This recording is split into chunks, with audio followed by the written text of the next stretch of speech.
Bonjour, bienvenue chez Capio Clinique Saint-Odile. Nous allons vous présenter au cours de cette vidéo le parcours d'un patient lors d'une prise en charge par récupération rapide après chirurgie.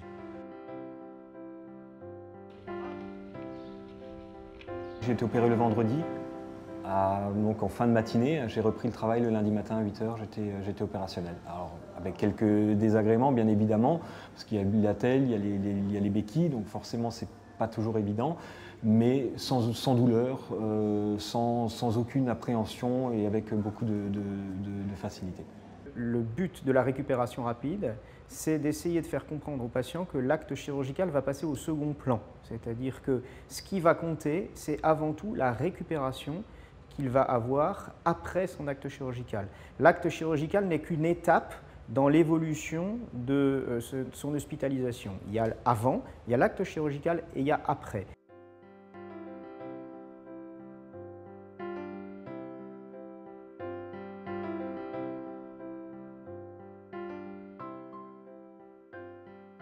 Les informations préopératoires sont quelque chose d'important. Déjà, vous savez exactement le planning et comment les choses vont se passer. Vous avez également le protocole de l'opération et le protocole post-opératoire. Ce sont des éléments qui sont très importants pour votre gestion au quotidien et savoir dans quoi vous vous lancez et quelles vont être les étapes à franchir. La patiente qui arrive à la clinique est d'abord prise en charge par les services administratifs de façon tout à fait classique et est ensuite admise dans sa chambre où la préparation de l'opération est effectuée de façon tout à fait commune.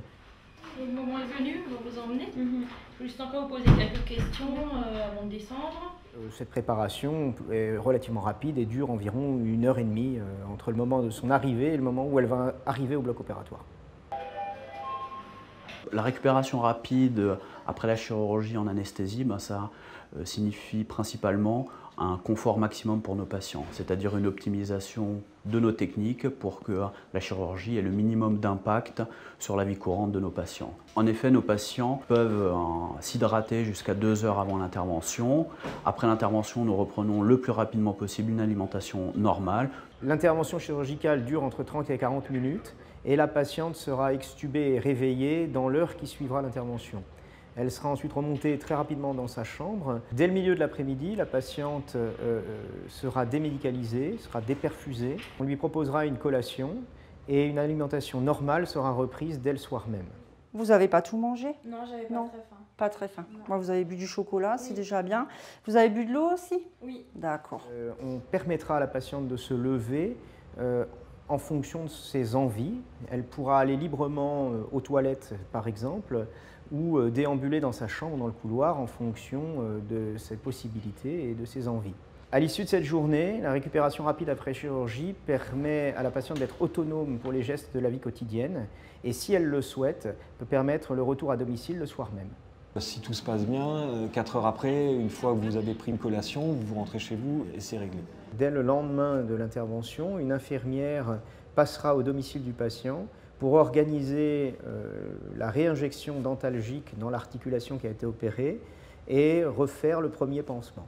Le message que je voudrais faire passer aux patients quant à la prise en charge rapide est que, par expérience, les patients ayant bénéficié de cette prise en charge récupèrent beaucoup plus vite que les patients qui restent hospitalisés. Les avantages majeurs, c'est un gain de temps, une prise en charge plus claire, plus efficace, plus rapide, une gestion de la douleur qui est quand même, via les nouveaux traitements, pas comparable, c'est tout simplement pas comparable. Je me sens mieux, c'est indéniable, indéniable.